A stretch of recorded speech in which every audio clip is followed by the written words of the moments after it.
MJ, you made it. All right, good to see folks still here. Good afternoon, all. Across the country, hi, good afternoon, thank you. Across the country, as we can see, we're seeing severe weather warnings and impacts from blizzards out west to heavy rains and high wind in the east. A number of states have already declared state of emergency, and here in Washington, D.C., we know that many schools will send their students home early, like my kid, and probably many of yours. We are closely monitoring the weather, and we encourage all Americans to do the same. Do not become complacent, and make sure to heed the warnings of local officials. You can also download the FEMA app, which provides real-time weather alerts and can help you prepare. As always, we stand ready to support communities nationwide as needed. And I do have an update on the President's Week. This Friday, January 12th, the President will travel to Allentown, Pennsylvania, that area to discuss how communities across America are coming back thanks to Bidenomics and his Investing in America agenda, which have ushered in a small business boom, created good-paying jobs with rising wages, strengthened local economies, and lowered costs for hard-working families. Bidenomics, it's working.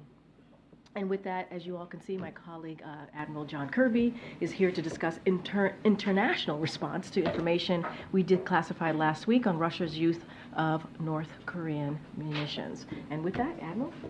Good afternoon, everybody. So yesterday, Russia launched its most recent aerial attack against Ukraine using missiles and UAVs. Multiple Ukrainian civilians were killed in the strikes and dozens were injured. Now, these strikes are horrific, they're inhumane, and they serve as yet just another reminder of the brutality of Mr. Putin's war. Due in part to our sanctions and export controls, as we talked about last week, Russia has been forced to look to like-minded states for military equipment. One of those states is North Korea. And as I said from this podium last week, the Democratic People's Republic of Korea recently provided Russia with ballistic missile launchers and several dozen ballistic missiles. Russia has since deployed these missiles against Ukraine. Last week, you might recall, I talked about a strike on the 30th, talked about a strike using a dozen, almost 10 more on the 2nd of January, targeting Zaporizhia, Kyiv, Kharkiv, and elsewhere. On January, as I said, and then on January 6th, since then, Russian forces again launched multiple North Korean ballistic missiles into Ukraine. We're still assessing the impacts of these strikes, but we can confirm that at least one of them landed in Kharkiv. So today, I'm announcing that the foreign ministers of 47 countries, Secretary Blinken, and the High Representative of the European Union have released a joint statement condemning the DPRK's export and Russia's procurement of North Korean ballistic missiles, as well as Russia's use of these North Korean missiles against Ukraine. As the statement makes clear, the transfer of these weapons increases the suffering of the Ukrainian people, supports Russia's war of aggression, and undermines the global non-proliferation regime. And our governments stand together in resolute opposition to these arms transfers between the DPRK and Russia. Russia's transfer of ballistic missiles from the DPRK directly violates multiple UN security resolutions, and tomorrow we will raise these arms deals at the UN Security Council alongside our allies and partners and demand that Russia be held accountable for yet again violating international obligations that it signed up to. We also will continue to impose sanctions against those working to facilitate arms transfers like this and to release information exposing those arms deals. But I cannot emphasize enough any more today than I did last week that the most effective response to Russia's ongoing missile and UAV attacks is to provide Ukraine with vital air defense capabilities and other types of military equipment that it needs to defend itself, its terrain, its infrastructure, its people. To do that, we need Congress to approve our supplemental funding request for Ukraine without any further delay. Russia's looking to countries like North Korea and Iran for assistance. Ukraine needs our help. We're calling on Congress to help us meet that need and meet this moment. Thank you. Thanks, John, for doing this. On the news of the day, when did President Biden learn of the Defense Secretary's cancer diagnosis? He was informed today. Any details on what his reaction was? He was informed by the Chief of Staff earlier this morning, and I'm not going to go into more detail than that. So the President has known for, I guess, 5 days now that Secretary Austin was in the hospital, but he wasn't informed why? He was not informed until last Friday that Secretary Austin was in the hospital. He was not informed until this morning that the root cause of that hospitalization was prostate cancer. Is that because the White House knew and didn't inform the president, or because Secretary Austin chose not to share that with the president? Nobody at the White House knew that Secretary Austin had prostate cancer until this morning, and the president was informed immediately after we were. Okay. Last week, we learned that Jake Sullivan, I believe, found out about the fact that Secretary Austin was hospitalized on Thursday morning. So just want to clarify, are you saying the president found out a day later than the NSC did? No, Jake was informed, our National Security Advisor was informed that Secretary Austin was in the hospital and had been for some time. He found out late Thursday afternoon, and he and the Chief of Staff, Mr. Zients, informed the President later that evening, early that evening, not long after they learned. They informed the President directly, Thursday evening. We learned also today that Secretary Austin, when he went into the hospital for the first time on December 22nd, he knew he was going to be under general anesthesia, he knew he was going to be spending the night, and transferred authority to his deputy secretary. Was the White House informed then that the authority was going to be transferred? No. Is that what's supposed to happen? There are the delegations of authority can happen. I wouldn't say on a regular basis, but it's not uncommon for the Secretary of Defense to delegate authority to the deputy, sometimes for very short periods of time. But I think one of the things that we're all going to want to learn from this is the notification process for that delegation of authority. Is there an expectation when a secretary is indisposed or hospitalized and has to transfer authority that the White House will be notified? Again, I'm going to let Karine take this one because this really gets to the memo that Mr. Zients put out, and I think I'll let Karine talk about it. Sure. So as you all know, there was a memo that was released today from the Chief of Staff, and the memo was sent to the President's cabinet on protocols for a delegation of authority. And so the memo does two things. I just want to lay that out for all of you. First, it asks every cabinet agency to submit in writing their current existing protocols for a delegation of authority they already have in place for review to the White House Office of Cabinet Affairs and the Chief of Staff by this coming Friday, January 12th. And second, in the interim, while the review of each agency's protocols is completed, the memo directs a set of robust protocols that cabinet agencies must undertake in the event of a delegation of authority. So that is what the memo says, those two really critical, important things. Again, this is something that we have said over the past couple of days, that the President believes that we have to have robust protocols and procedures in place, obviously, for across the cabinet, and this is what you're seeing from this memo. So finally, who does the president hold responsible for this lapse? Secretary Austin, his aides, the chairman of Joint Chiefs, who clearly knew about this the day after the secretary was hospitalized? I will say this. I mean, Secretary Austin put out a statement, and he took full responsibility for this. So I would refer you back to the statement. And Secretary Austin was very clear, and we appreciate that he has taken responsibility for this. But I also want to say that we certainly hope that he fully recovers and also gets back to the Pentagon. So I'll leave it there. But his statement was very clear the other day. Okay. Thank you, Karine. Walter Reed said that he was diagnosed with the cancer last month. So just to confirm, the president did not know the diagnosis or that he was hospitalized? No, he did. He was informed. The president was informed, as the admiral just stated. The president was informed today about the prostate cancer. So is there a lack of trust between the Pentagon and the White House? Why did the Secretary of Defense feel that he didn't need to inform the president immediately, the White House immediately about the diagnosis or the procedure? So look, we have complete confidence in the secretary. That is something that we have said. The president has complete confidence in the secretary. Obviously, there is a review that the Pentagon is doing. They announced that yesterday. They're going to take a review of how this process went, and we'll let that review process move forward. But again, the president has full confidence in the secretary. Admiral Kirby, when you talk to your former Pentagon colleagues, what do they tell you in terms of why Austin didn't immediately inform higher level officials here? Well, again, I'd refer you to them to speak to that. But as Karine said, the Secretary's statement was very clear. He takes full responsibility for the decisions he made with respect to this procedure, and that includes the decisions about how that procedure was communicated. He takes full responsibility for that. Does that decision mean he had specifically communicated to his close staff not to more widely tell people about what this procedure is? We don't have that kind of level of granularity here. That's something that only they can speak to. And what was the president's reaction today when he found out? His first reaction is, as Karine rightly said, we all want to wish him the very best. I mean, this is sadly, this is a disease that affects many millions of American men, particularly at that stage in life. And the key is early diagnosis, early screening. I think, look, we're all going to learn a whole heck of a lot of lessons from this past week.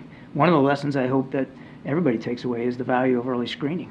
And an entire month lapsed from early December when the diagnosis was found out until today when the president even found out.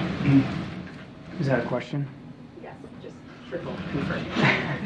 Well, the Pentagon already talked about when the secretary was diagnosed. It was early December.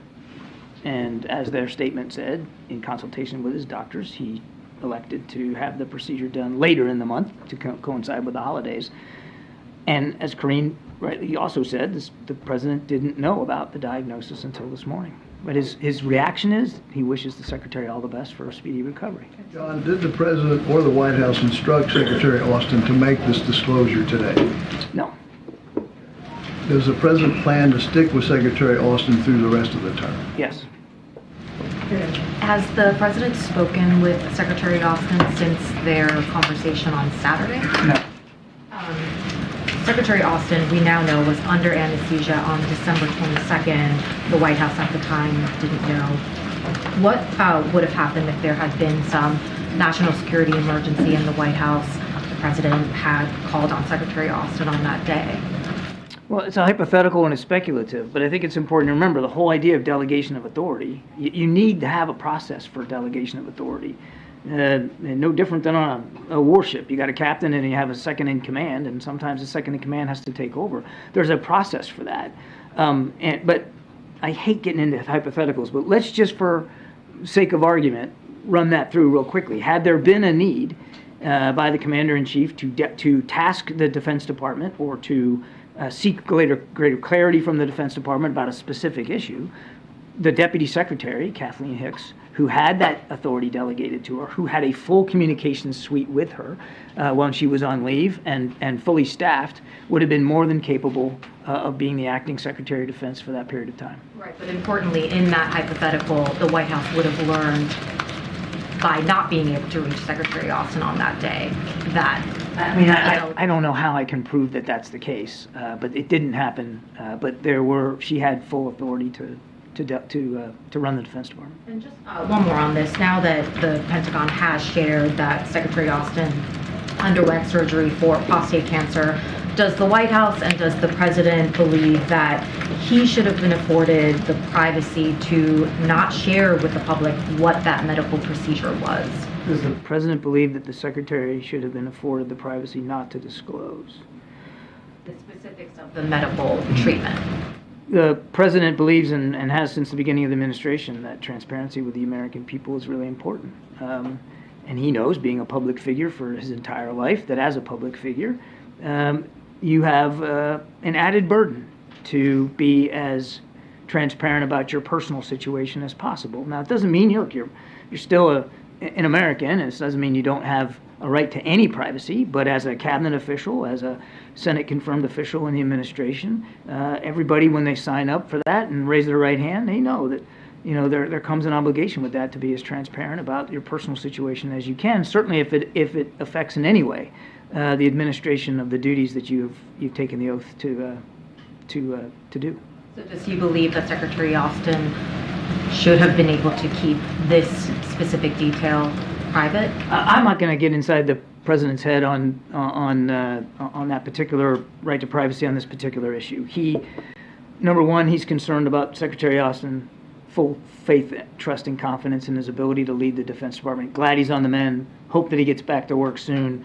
Obviously, his first and foremost concern is the Secretary's health and recovery, and making sure that he has the time and the space and gets the medical care that he needs to recover fully. And as Karine noted, we're already taking steps here, and they're taking steps over at the Pentagon to learn from this episode in terms of specific notification processes to make sure that it doesn't happen again.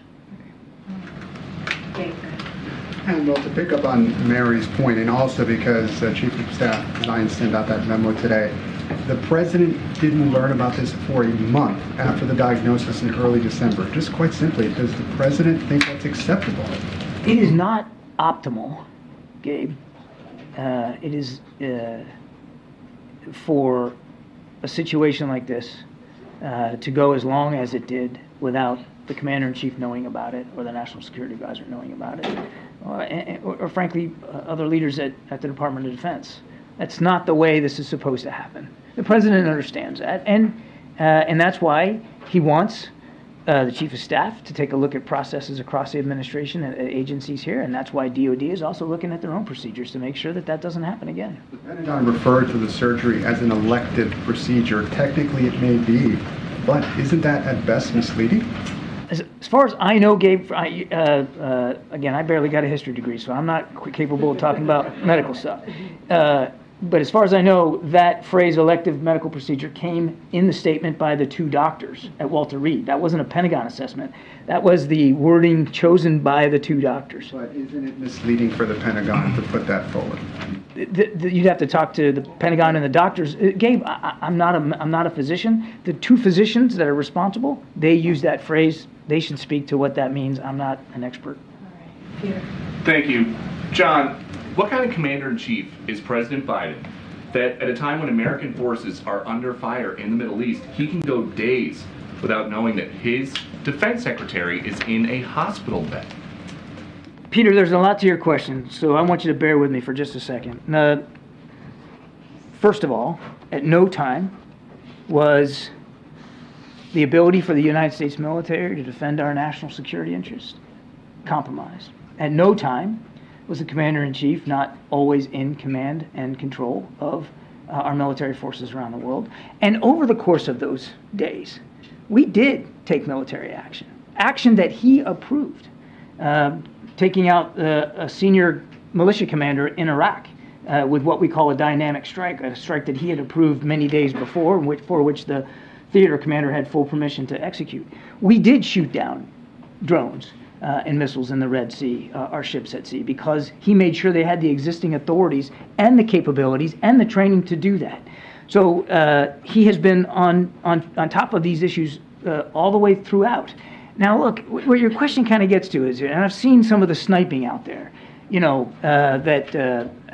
how effective can the process be if the secretary can be gone and we don't know about it? I think what you need to understand, and what I hope people will understand, is that the national security decision-making process does not require, in fact, should not require, cabinet-level officials being the sole people in the room making decisions on any given day. You staff these things from the middle up, and then the cabinet officials, whether it's Secretary Blinken or Secretary Austin, come together as appropriate to make the key decisions, which happened. It happened on the 1st of January. If you'll bear with me, because I think your question really gets to a bigger issue, and I'd like to just, if I could, with Karine's permission, I just want to walk you through a little bit of timeline here, because I think it's important context. So on the 31st of December, that was a Sunday, Jake Sullivan held a lengthy secure telephone conference with the Central Command Commander, General Kurilla, to discuss a bunch of issues, the situation in the Middle East, and of course there's a lot to that. The next day, on the 1st of January, President Biden convened a secure telephone conference with Mr. Sullivan, with Secretary Austin, with the Joint Chiefs Chairman, General Brown, Secretary Blinken, the DNI, the CIA director, and other members of the team. They covered developments in the Middle East. President Biden directed the NSC, Department of Defense, and the State Department to accelerate work with allies and partners on a joint statement on the Houthi attacks in the Red Sea, which was to be issued, according to the President's direction, no later than Wednesday. You saw we did that. I came to the podium and read that out. From Monday, the 1st of January, through Wednesday, the 3rd, the National Security Advisor, his deputy, Middle East Coordinator Brett McGurk, spoke repeatedly with their counterparts in multiple foreign capitals to secure the support for that joint statement. Senior NSC officials coordinated hour by hour with senior Pentagon officials who are also making phone calls and securing support from foreign partners. The President's final approval on that statement happened shortly thereafter, and as you know, it was issued on the 3rd of January. Also on the 3rd, there was a Principals Committee meeting on Haiti. And neither Secretary Austin nor General Brown attended. They were represented by deputies. That is common, that at a Principals Committee meeting, for whatever reason, the principal may not be able to attend. Okay, thank you for all the detail on that. But more broadly, why should we believe anything that this administration tells us about anything ever again? I think we all recognize, and I think the Pentagon has been very, very honest with themselves about the challenge to credibility by what has transpired here, and by how hard it was for them to be fully transparent with the American people. I think we all recognize that. And wait, now just give me a second now. I know you got another one coming here, but we all recognize that this didn't unfold the way it should have on so many levels, not just the notification process up the chain of command, but the transparency issue. We all recognize that, and I think we all want to make sure we learn from that. It's up to you and your colleagues, and it's up to the American people to determine, how much they're going to ascribe what happened here to our credibility on every single issue. But in every way, Secretary Austin has been an exceptional defense secretary, and he still has the full faith and confidence of the commander-in-chief. He has led the department at an incredibly dangerous time for our national security interests and those of our allies and partners. But if the administration is going to go to such great lengths to keep secrets about the defense secretary's health, how can anybody be certain that the administration would not go to the same lengths to keep secret problems with President Biden's health in the future? If you could logically argue, and you can't, but if you could logically argue that He's 81 years old. Wait a second. Just give me a second here, bub. I'll get there. If the administration made some sort of Machiavellian effort across the board to keep this getting public, then I think your question has merit. And certainly is a fair one. I don't think it's a fair one because that's not what happened here, Peter. What happened here is the Secretary of Defense, for whatever reason, I can't answer the question why, that information wasn't shared. It wasn't shared widely in the department, and it certainly wasn't shared with the interagency. It's not good. It's certainly not good, which is why, again, we want to learn from this. We want to make sure that it doesn't happen again. We got to go around here. Given that this was suboptimal, as you said, and given the commitment to transparency that the administration has, how do you square that with the confidence that the president expresses in the secretary? The president respects that he took full responsibility for it in his statement. That makes a difference. And he also respects the work that Secretary Austin has done on a range of issues since he has become Secretary of Defense. Whether that's helping lead the world in support for Ukraine, it was Secretary Austin's idea to come up with the Ukraine Contact Group. Whether that's support to Israel, making sure that they can defend themselves against Hamas. Look at everything that the Secretary's done in the Indo-Pacific. Do you think it was by accident that the Philippines agreed to let the United States military have additional access to bases there? No, that was the hard work of the Defense Secretary. I could go on and on and on. He's confident in Secretary Austin's ability to lead in the future because he has seen how well he has led in the past. The Secretary, I have a question. You just said a moment ago that you don't know why the information was not relayed. Has it been privately conveyed to you all about why it was not relayed? We have certainly made it clear that we would like to learn more about the information flow process. And have you received any clarification? I'm not at liberty to disclose any. I'm not aware that there has been any,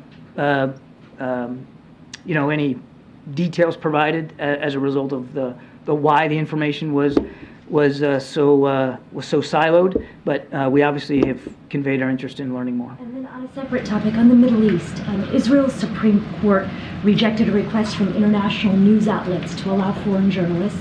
Many of us probably here in the newsroom here have colleagues who wanted to be able to get in. That request was rejected. I'm curious if ever in conversations with the Israeli officials that you all have been in touch with, have requests for media access ever been made? That is a great question I don't have an answer to, but I'll tell you what, I'll go back and take a look at that. I'm not aware that there have been requests made by outlets and denied by the Israeli government to get into Gaza. Is that what you're saying? Israeli Supreme Court. And there was they have said no. Okay. Let me go back and do some research on that, if you don't mind. And then can I just, one other question. I know Secretary Blinken had a series of meetings in Israel today. Were there any tangible results from the Secretary's meetings today that were received? I know the readouts provided very limited information. Readouts don't provide limited information. Yes, so can you give us any sense of tangible results? Well, I guess this is led to the James helping you out here. My colleagues on the ground had presented the fact that the death toll over the last 24 hours was amongst one of the most deadly days in Israel. And so given that and given the Secretary's visit, and I know civilian casualty deaths were a part of this, do you all feel like you've gotten any tangible results? I think Secretary Blinken's still on the trip, so I think we're going to let him finish his trip. I'm sure he will provide a robust readout to us of what he discussed and what he learned, and we'll look forward to that report when he gets back to Washington, D.C. But I don't want to get in step on his toes while he's still in the region. And certainly the question really is much better put to my colleague at the State Department to speak to. Start wrapping it up. Go ahead, Anita. Thank you so much, Sean. Starting with Israel and President Biden's words yesterday that he was quietly working with Israel. Is he signaling, with these words, is he signaling for a ceasefire? And does the administration still support Israel's position that a ceasefire can only be possible if Hamas is eliminated? Nothing's changed about our view here, that we don't support a ceasefire at this time. And there's no change to that because we don't believe that benefits anybody but Hamas right now. We do continue to support humanitarian pauses, but not a general ceasefire right now. The president wasn't signaling any change at all. In fact, he was signaling very much a very consistent view that he has had since the beginning of the conflict. Well, we've got the China question. Today, China launched a satellite over Taiwan's airspace. Yesterday, they sent 10 aircrafts, 4 ships, and 4 balloons. Some kind of weird 12 days of Christmas. What is the White House's message to China for doing this 4 days ahead of a major election in Taiwan? I think these actions raise questions in our mind about what the intent here is. You mentioned coincidental here in timing to the election. I have proof that that's what's driving it, but it sure does raise interesting questions, doesn't it, about what their intentions are, what their goals are with this activity. I'll tell you this: we believe that the democratic institutions of Taiwan need to be respected. We want to see a free and fair and transparent election, and we're willing and standing by to work with whoever the people of Taiwan elect into their government. I've got another one not about the defense secretary, if you want to take it. None of your questions have been about the defense secretary. Thank you. Burundi's president recently called for gay people to be stoned to death. In light of the administration's moves against Uganda for passing a really hateful law against gay people, are you mulling any actions against the government of Burundi for these hateful statements? I don't have any decisions to speak to today, but obviously that is that clearly would be a horrific undertaking, a horrific way of punishing people for something they shouldn't be punished for. We'll see where this goes, but I think it's very clear, should be clear to the people in the government of Burundi and all over the African continent how seriously we take the issue of civil and human rights. Yeah, so more than 100 journalists have been killed in Gaza by Israel. Isn't it perhaps contradictory or harmful for the U.S. that defends free speech to keep financing and giving arms to Israel when they're committing these crimes against journalists? Your question presumes that they are deliberately, maliciously going out to kill journalists, and we've seen no indication that they have done that.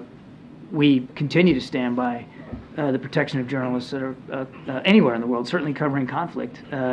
Journalists and their jobs and their ability to report needs to be protected by any nation waging war, and we've been very, very consistent on that. But they're not allowing international press in Gaza. Well, as I said, I'm not aware of that report, so I'll go back and look and see what we know about that. Many of our news outlets, right? I mean, it's a number of international news outlets. I know, but I don't know when you submit a request to go somewhere. It's not like it comes through me. So I take the question. It's a fair one. Let me find out about it. Let's find out what the ground truth is here. Yeah, Peter. Come back to the December 22nd procedure that the secretary had. Did the White House, he was put under general anesthesia at that time, he was not last week.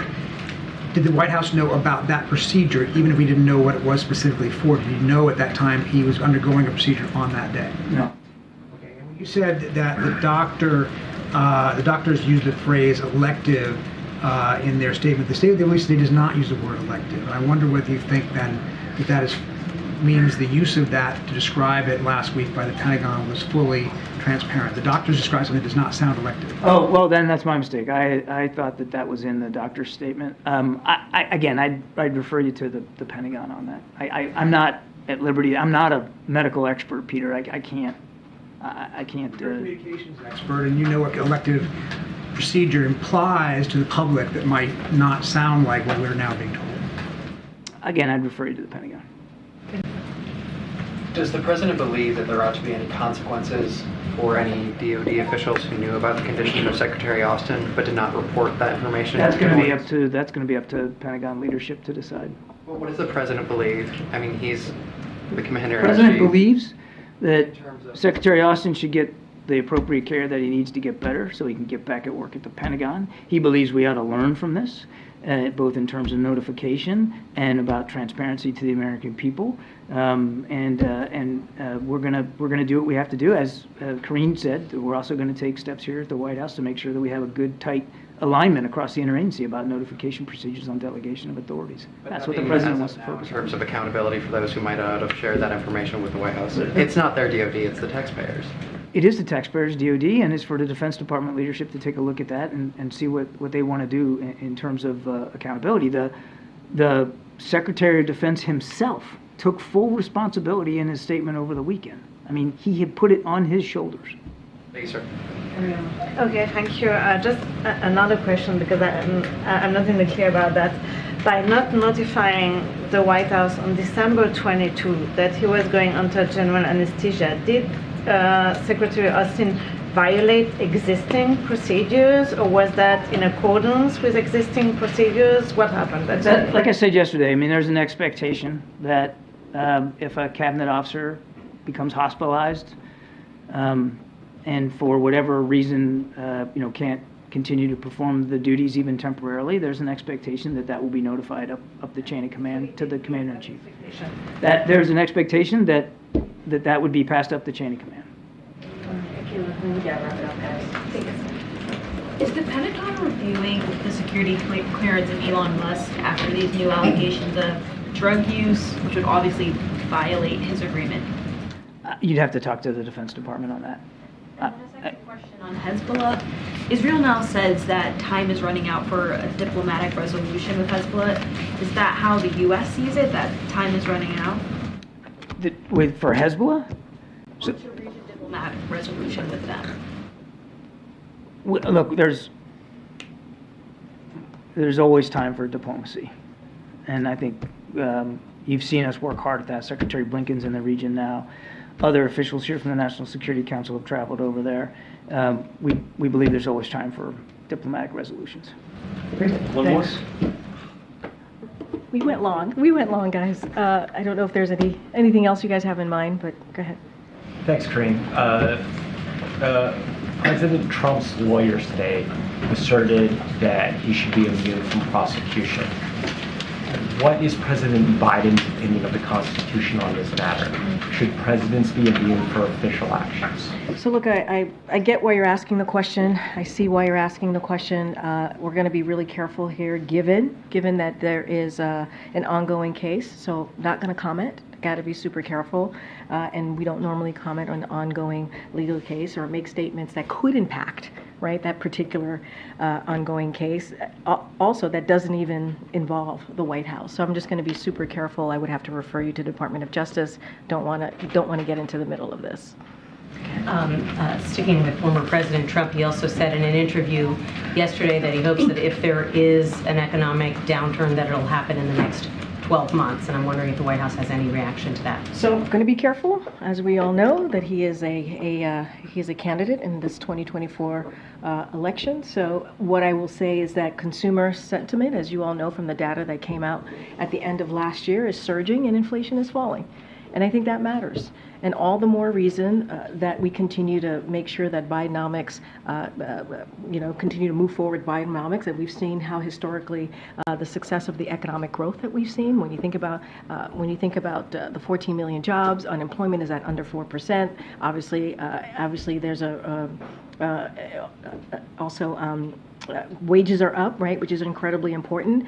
And so look, one of the things I will say is that the cost reduction momentum over the volatility, right, if you think about Maganomics, which economists warn would worsen inflation with tax giveaways to rich special interests. Another thing I would say is that, look, when it comes to a commander-in-chief's duty, they're not supposed to wish an economic downturn. They're supposed to make sure that we put the American people first. That is what a commander-in-chief is supposed to do. They're not supposed to hope that American families suffer. That's not what a commander-in-chief is supposed to do. They're supposed to put forward an economic plan that helps all Americans. And so, it is clearly unacceptable and shameful, and what Republicans officials should hope for, they should hope for that we continue the economic progress that this president has made. And then just one more clarification on Secretary Austin. So when Jake Sullivan was informed on Thursday, who informed him? It was Jake Sullivan, and the Chief of Staff informed the president. Are you asking who informed? I'm asking who from the Pentagon told Jake Sullivan? Oh, I don't have that. I don't have the timeline or the name of the individuals that may have informed Jake Sullivan. What I can tell you is Jake Sullivan was informed by the Pentagon last Thursday, and from there they were able to inform the president. They, meaning the Chief of Staff and the National Security Advisor, informed the president. I don't have who actually told the National Security Advisor. And did whoever at the Pentagon informed Jake Sullivan tell him at that time that they regretted the delay or give any explanation for the delay? I get the question. I just don't have specifics on what was actually communicated in that conversation. What I can tell you is that's when National Security Advisor Jake Sullivan was certainly informed about Secretary Austin's hospitalization, but I just don't have anything further on specifics of that conversation. I can also share with you, as we've had many times, is that the president was informed thereafter. Has Secretary Austin apologized to the president? I don't have any specifics into their conversation. All I can, as you know, as we've let all of you know, that they had a conversation on Saturday, the president and the secretary. I just don't have any details into what was discussed specifically. The president, as I said moments ago at the top of this briefing, the president obviously wishes the secretary well and hopes he has a speedy recovery and wants to see him back, obviously back at the Pentagon. Karine, any reaction to Michelle Obama saying in an interview that she's terrified about the potential results of the election? Look, I want to be careful. Again, we're talking about upcoming election this year, so don't want to comment on that. Obviously, we're going to let the former First Lady speak for herself. What I can tell you is that she obviously supports the agenda, this president's agenda, President Biden's agenda, and how we're moving forward in making sure that we have an economy that works for all, and moving forward certainly on implementing some of these important key historic legislation that the president was able to pass. But I'm not going to comment specifically on what she stated. Good, Steve. How close are you to a border security deal? So, as I stated yesterday, when we were on Air Force One headed to South Carolina, look, the president continues to believe that we need to get to a bipartisan agreement to really deal with the border security issue. There has been a productive conversation on the Senate side, Republicans and Democrats, so we are hopeful. This is a president that is optimistic, as you know. We are hopeful that we will get to a bipartisan agreement. I know one of the negotiators, as I stated yesterday, said that would be, would be likely to have some text this week. And so, look, this is a negotiation process. It is a bipartisan one. We appreciate that conversation. The president understands what is happening at the border is something that's been happening for decades, and we need to address it, which is why, again, why he put the first piece of legislation when he walked into the administration was to be on a comprehensive immigration and to deal with that issue. Has the president been getting briefed on the Alaska Airlines? So I want to. No, I know exactly what you're talking about. So first of all, we are glad to have seen that we're relieved that all passengers and crew are safe. The FAA's priority is always keeping Americans safe. That is most important. And in that spirit, these particular Boeing aircraft will remain grounded until operators complete enhanced inspections. The FAA will continue to support the National Transportation Safety Board's investigation into Alaska Airlines Flight 1282. The NTSB is in charge, obviously, as you all know, in investigating in these types of investigation, and I would certainly point you to them on any updates on this particular investigation. The president, obviously, is going to continue to be updated on these things. Does the White House primarily see this as a Boeing issue or an FAA issue? So, look, what I can say is FAA certainly sees this as a priority to make sure that we're keeping Americans safe. That is certainly their approach here and what they believe how we need to move forward. Obviously, the Boeing aircraft, there's going to be an investigation on these Boeing aircraft. That's why they're going to be grounded. We don't know yet, right? We have to do an investigation to see exactly what occurred here, but they're going to ground them out of abundance of precaution and safety for the American people to make sure that we see to enhance inspection and to see exactly what occurred. So I don't want to get ahead of that, but they're taking, obviously, extra precautions here. Would President Biden tell the American people that they should feel safe flying? I think the American people should feel safe flying. Like I said, FAA's #1 priority is the safety of Americans. I think by the fact that these Boeing aircrafts are going to be grounded is important, right? That is taking the safety of Americans first, and FAA's, that's their main priority, is to making sure that occurred. So he believes it is safe to fly now? Yes, he believes it is safe to fly, but obviously FAA is going to do everything that they can to make sure that American people, American families are safe. Get Karine.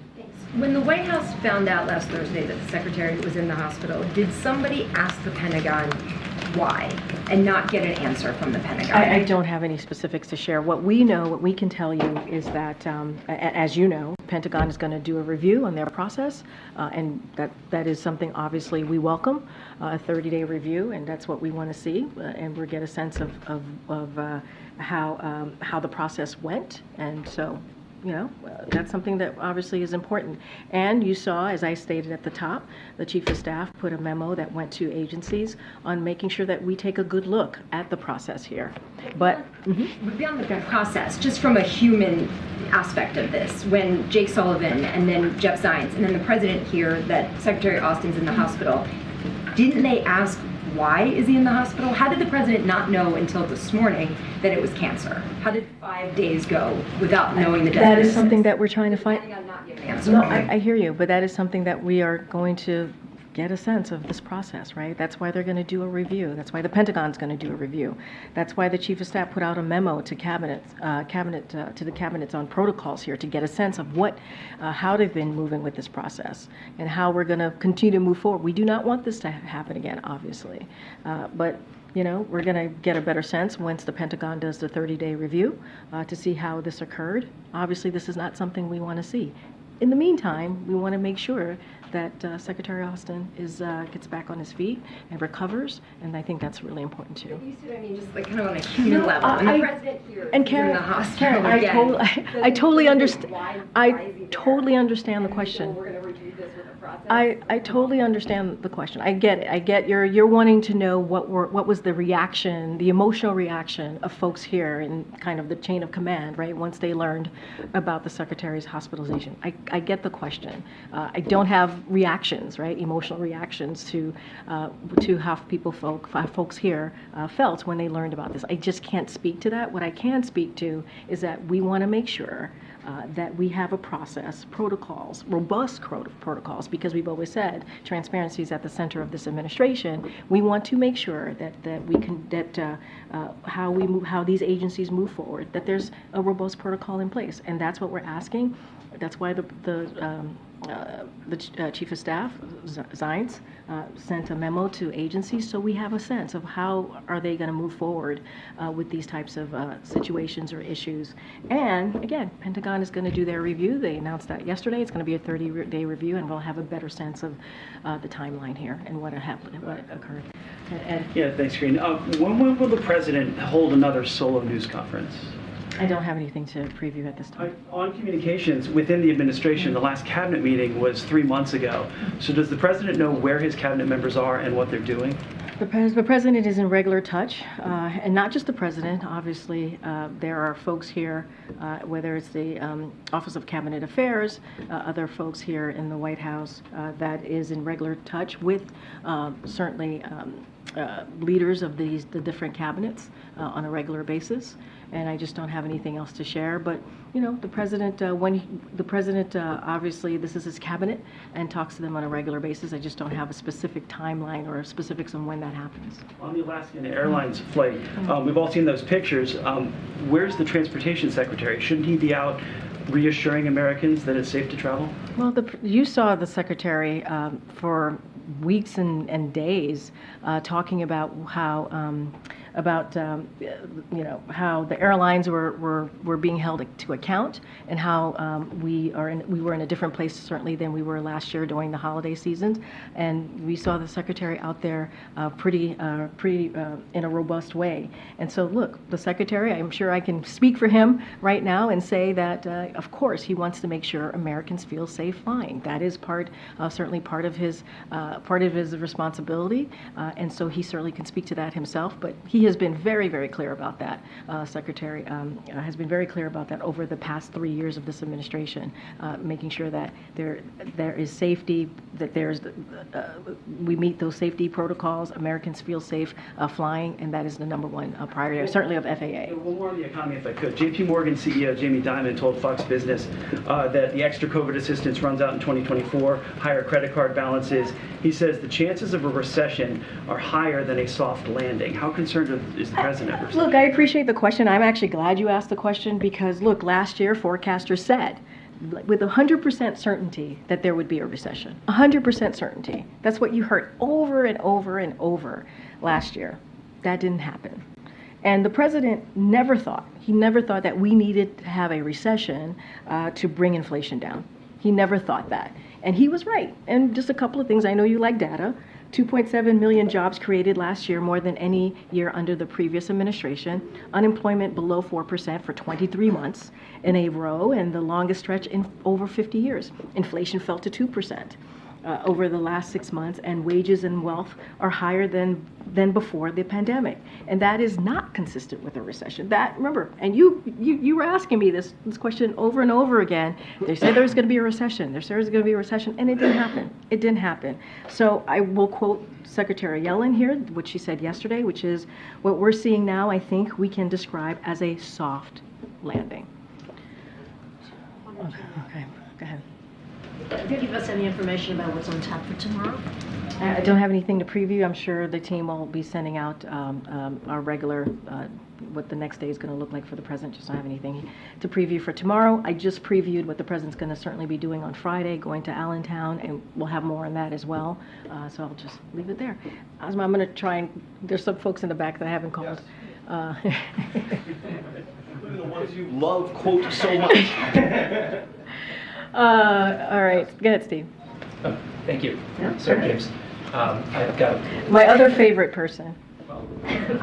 I've got two questions. Yeah. The first one, the first son's art dealer today was testifying on the Hill, and he said that he did not have any talks with White House officials about setting up a supposed agreement to ensure that the buyers' IDs were anonymous, and that in fact many of the IDs were known.